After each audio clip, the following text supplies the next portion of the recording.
Hello, what's up? This is Coleman back again for another boring tech podcast. So, boring po itong video na to. So, may warning na po kayo. Huwag na po kayo magre-reklamo dyan. Bakit? Daldal lang ng daldal lang inyong host. So, hindi po ito comedy or something. Talagang podcast. Okay? So, ang topic natin for today is about mga top smartphones sa opinion ko. Top smartphones na kung may pera ako, yun lang pera ko, like 5,000 lang pera ko, ano ang bibiling ko para sa sarili ko na ako mismo gagamitin ko rin talaga, hindi yung makarecommend lang sa ibang tao kung siya pala hindi naman niya gagamitin. Yun ang purpose ng video na to. Na what if, siyempre iniisip ko, ilalagay ko yung paa ko sa sapatos nyo. What if ang pera ko is nasa ganitong budget lang? Ano ang unang bibiling ko sa mga choices na available ngayon sa market? Yun ang topic natin ngayon. Kung interesado ka, real talk po ito ha. Let's start. Bago tayo mag-start, may konting disclaimer ulit. Isa pang disclaimer is, I'm not saying na ang options or mga smartphones na babanggitin ko rito is the best overall. Okay? Wala ako sinasabing ganon. Pwedeng hindi ito the best, pwedeng may lang para sa taste ng iba or sa requirements ng iba pag naghahanap ng smartphones.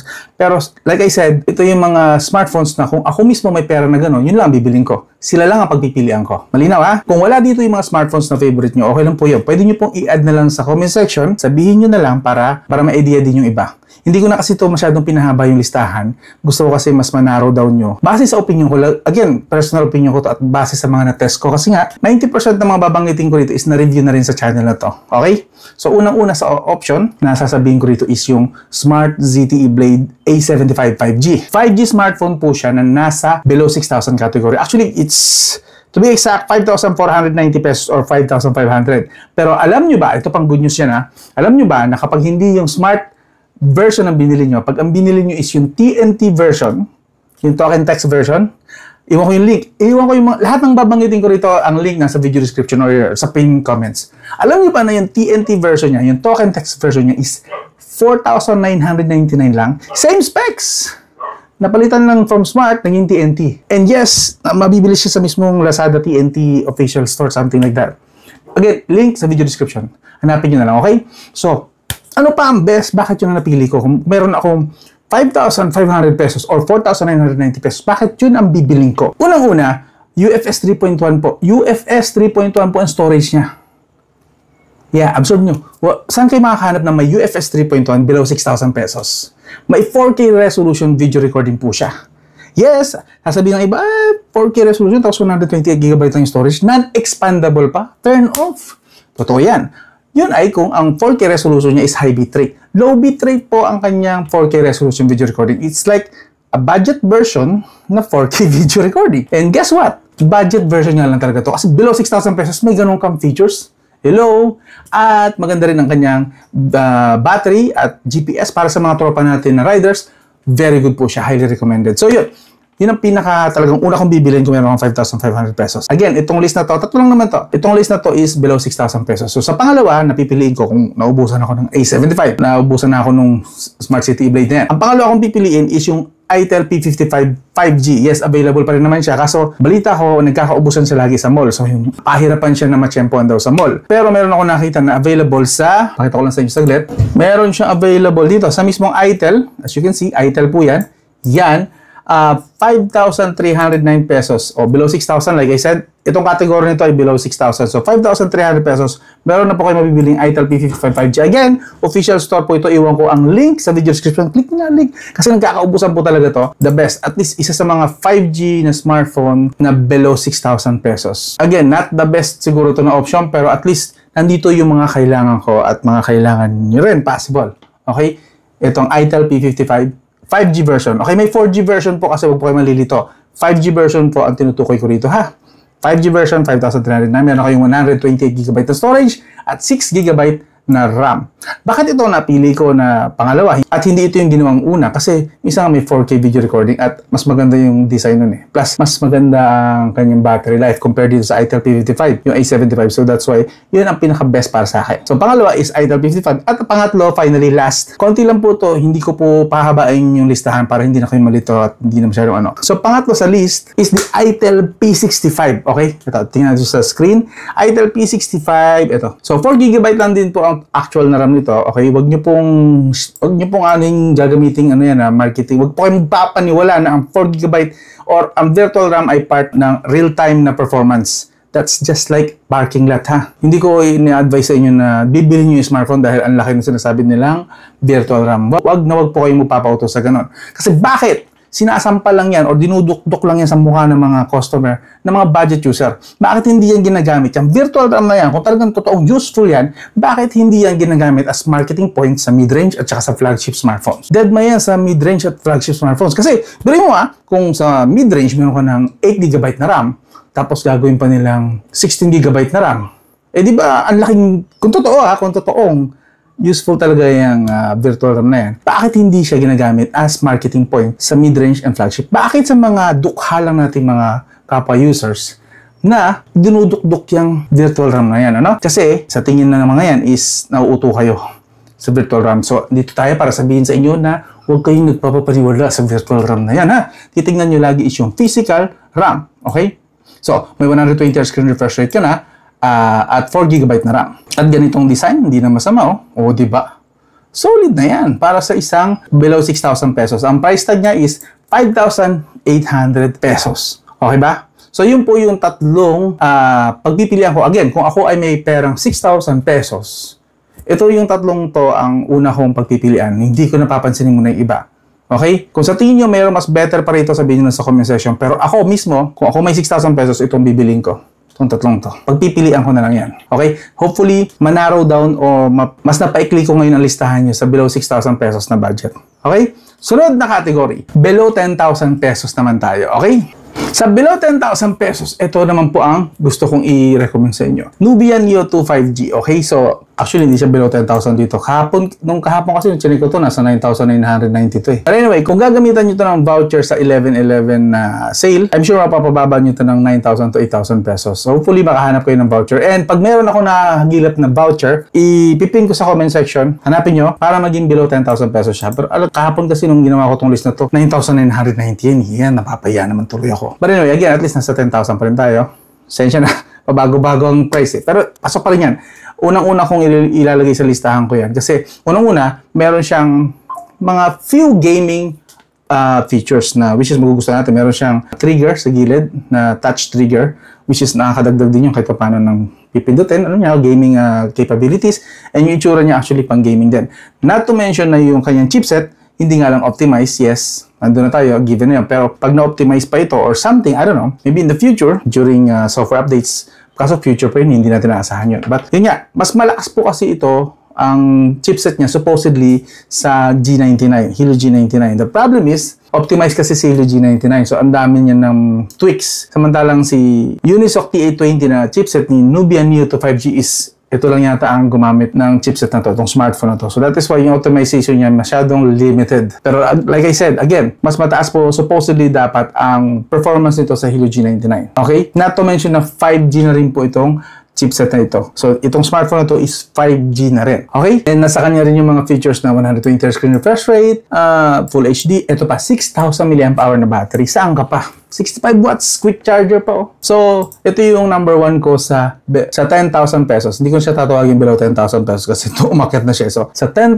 pesos category na lang and below. Understood? Yun ang una. Pangalawa, the Infinix Hot 50 Pro Plus. Ito actually, kaka-review ko lang ito recently. Maganda to. Helio G100 lang ito. So basically, this is Helio G99 na may konting nadagdag na features. Not overclock hindi po ito overclock ni G99. Huwag po kayong papa-hype dun sa part na yun. Hindi po siya overclock. Siya po ay nadagdagan lang ng features sa camera side. Parang from 100 megapixel to 200 megapixel support. Yun lang. Yun na yun. So that is why this is still a G99 with some added features na tingin ko rin naman useless. Kasi 2K at 30 FPS pa rin ang kanyang max video recording resolution. So, wala tayong magagawa sa part na yun. But anyway, aside from that, pag tinanggalan natin yung hype na yung part na yun, magaganda po ang features na meron siya.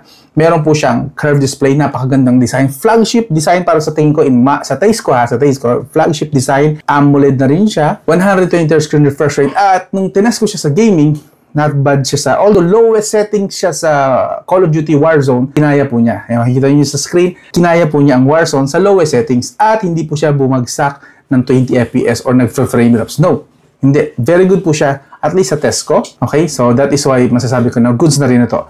And not to mention na ang ganda rin actually ng kanyang GPS, good para sa mga tropa nating riders. At napakagandang camera. Not the best sa video side, pero sa camera, yung mga still shots lang, mga pictures, maganda. Maganda po. Actually, mas maganda ang still shots niya sa low light compared sa aking iPhone 14 Pro. Yeah. Hindi ko lang naipakita yung comparison na yun kasi nabura ko siya sa iPhone 14 kasi nung kinuha ko yung pictures ng isang lugar is nakuha ni Infinix yung kulay while si iPhone 14 Pro is naging puti lang yung kulay ng ilaw. Which is na-impress ako doon. Sabi ko, mas maganda yung still shots niya. Of course, still shots lang yun. Sa video recording, iPhone 14 Pro pa rin ang best. Pero still, below 10,000 pesos may ganitong feature. Actually, ang totoong price nito is 8,500 pesos. Since wala pa siya sa Lazada talaga, official na Infinix flagship store, nahanap ko lang siya available sa Ralph's by Tanbu, which is 9,500 pesos. Pero once na, siguro hopefully, bago mag 11/11 or within 11/11, ma-avail natin siya, maging available na siya sa Infinix mismo. Papalitan ko yung link na nandito, ililipat ko siya sa totoong Infinix na flagship store na. Although legit din naman to, kaso wala, mas mura kasi kung sa legit store.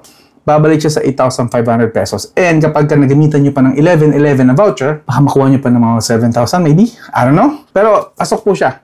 At even na nasa 10,000 siya, okay lang sa akin. Kasi maganda po yung mga features niya. Panoorin yung detalyadong review para sabihin nyo naman hindi yung gawa-gawa ko lang. May mga test note, actual test. Pinakita ko sa inyo mga ebidensya, walang lokohan. Maganda po si Infinix Hot 50 Pro Plus. Isama nyo na sa listahan nyo. Okay din po ito. Again, below 10,000 pesos. Sa pangatlong smartphone na i-recommend ko sa inyo na below 10,000 pesos, ito, si Itel RS4. Actually, nasa category siya ng 6,000. Kaso lumagpas siya ng 6,000. So, nilagay ko siya sa below 10,000 pesos. But still, Itel RS4. Helio G99 po siya. Helio G99, 6,500 pesos lang. 120 Hz screen refresh rate, 45 watts na charging, at tingnan nyo na lang, okay? Although, sa design, hindi siya actually masyadong appealing sa akin. Maganda, pero hindi siya impressive sa design.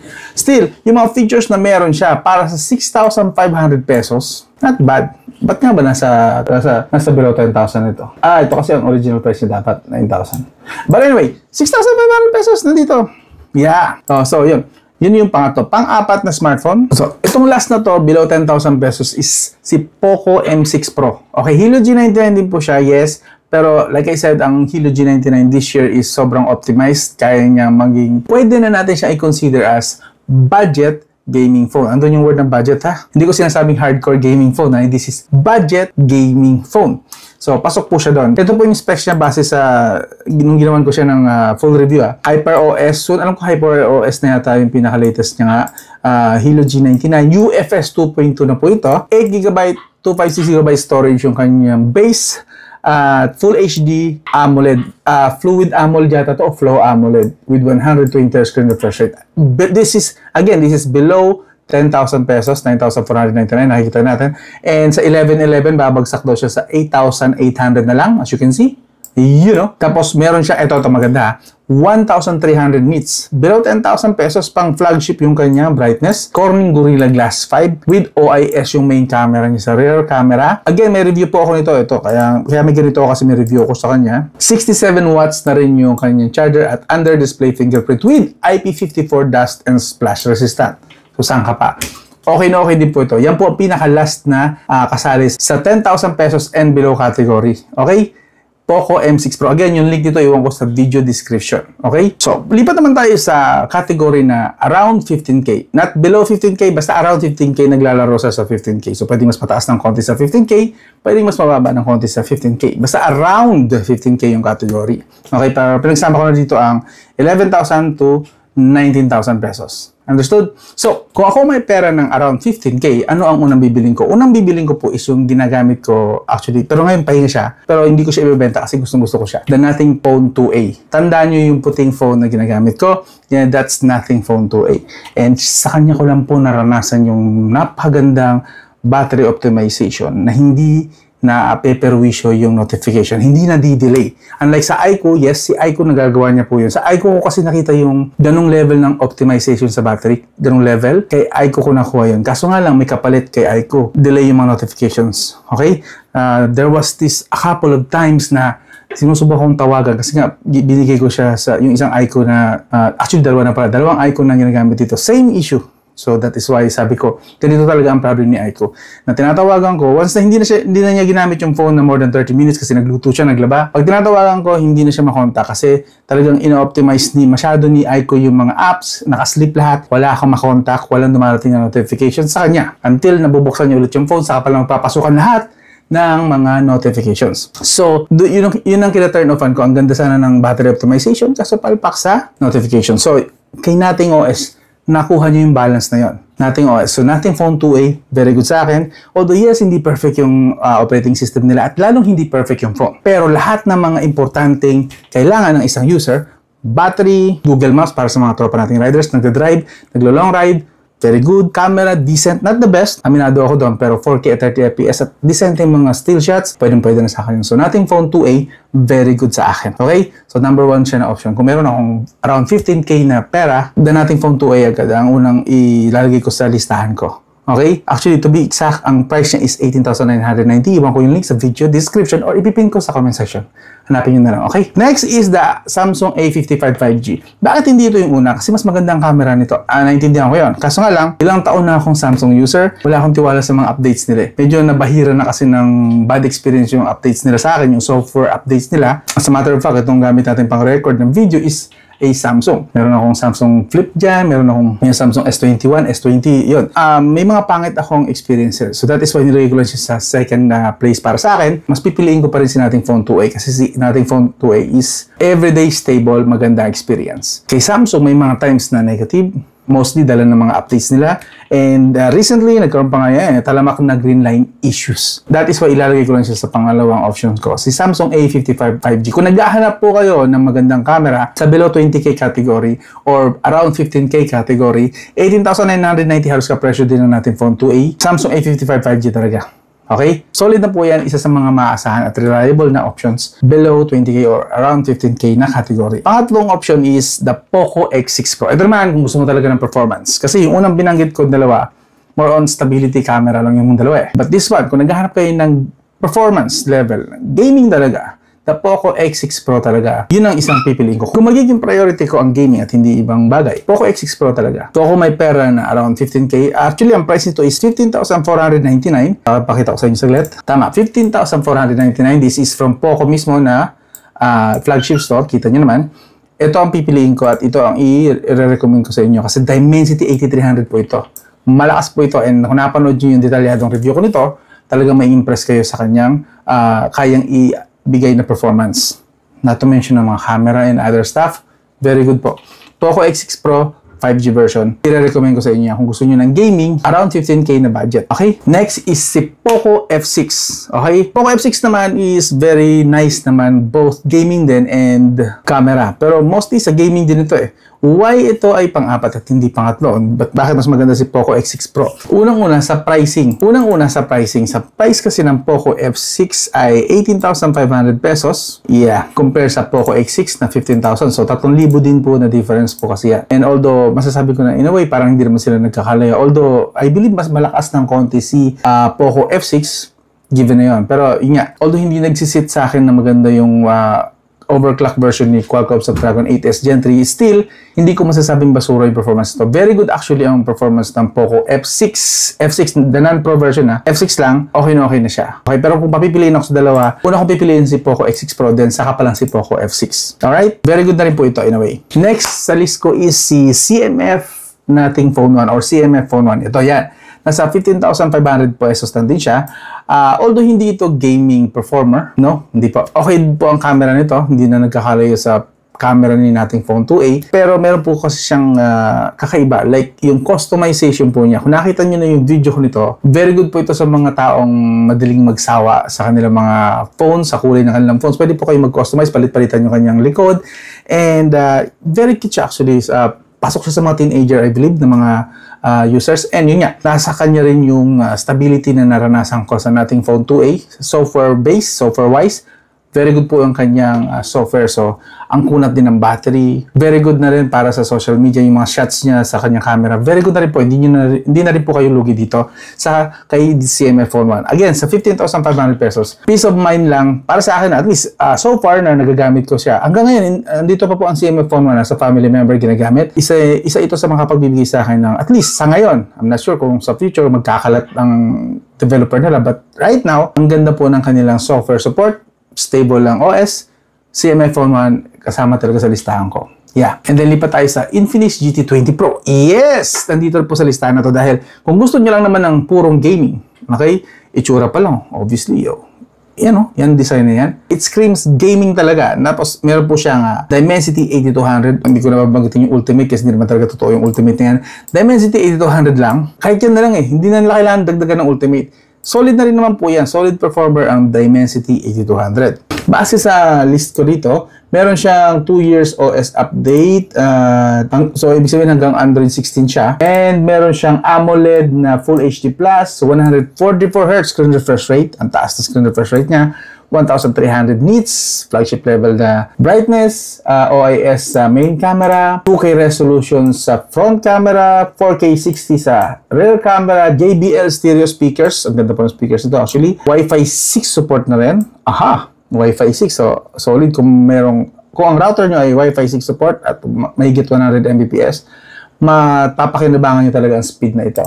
And of course, Bluetooth 5.3, under-display fingerprint, at ito pa mga features na to. So, again, kung gaming lang din naman and solid na performer, Infinix GT20 Pro, kasama po siya sa list ko na pipiliin ko. Kung meron akong 16,500 pesos, Infinix GT20 Pro ang isa sa mga talagang papipilian ko. Next, the Redmi Turbo 3. Okay, so lipat tayo dito. So, as you can see, nasa 15,911 or 16,000 pesos. Although, this one is China ROM only. So, sa mga willing dyan gumastos ng China ROM version, makakakuha na po kayo ng mas murang Qualcomm Snapdragon 8S Gen 3. Kasi kanina si Poco F6 ay 18,500. So, kung gusto niyo makamura-mura ng konti, meron tayong 16,000 pesos. So, nakatipid kayo ng 2.5. Tama. 2.5. Makakatipid kayo ng 2.5. Meron na kayong Redmi Turbo 3. Yeah. Meron kayong 5,000 mAh na battery, 90 watts fast charging, 1.5 screen resolution. Ito yung sinasabi ko na hindi ko naman na-review pero sinubaybayan ko naman ito sa ibang channel. Ito lang yata ang hindi ko na-review rito pero isinama ko siya kasi very promising. Hindi ko nga lang siya nahiram for review pero nakahawak po ako niyan and of course yung sinubaybayan ko sa ibang channel and magaganda po. So far hanggang ngayon ang review tungkol sa kanya. So I would recommend na maybe you can consider kung gusto niyo na naman mag-China ROM. But again, parang pilitan kung gusto niyo pa rin ng NTC na mga smartphones, huwag na lang ito. Pero again, solid to. Qualcomm Snapdragon 8S Gen 3 na sa 16,000 pesos lang. Sayang, di ba? Performer talaga yan. And finally, dito sa around 15K category, wala na. Sorry, this product is no longer available. Sayang. Pero tinutukoy kasi rito is the Tecno Pova 6 Pro. Tecno Pova. Ang bilis maubos kahapon meron pa eh. Ngayon wala na. 6 Pro 5G. Tingnan natin. Tingnan ko lang kung mahanap pa tayo. Well, ito. Tecno Pova 6 Pro. Ano pala? Nalipat lang. Nasa Tecno pa rin naman tayo. Okay, so meron 12,799. Ito ang pinakamura dito sa category na to. 12,800 pesos meron ka ng Tecno Pova 6 Pro. 5G na po yan. Na-review ko yun eh. Yan, ito siya. Tecno Pova 6 Pro. Sayang, 9,999 pala to. So ito po yung mga features niya. MediaTek Dimensity 6080 siya. So Helio G99 po ito na merong 5G support. Dimensity 6080.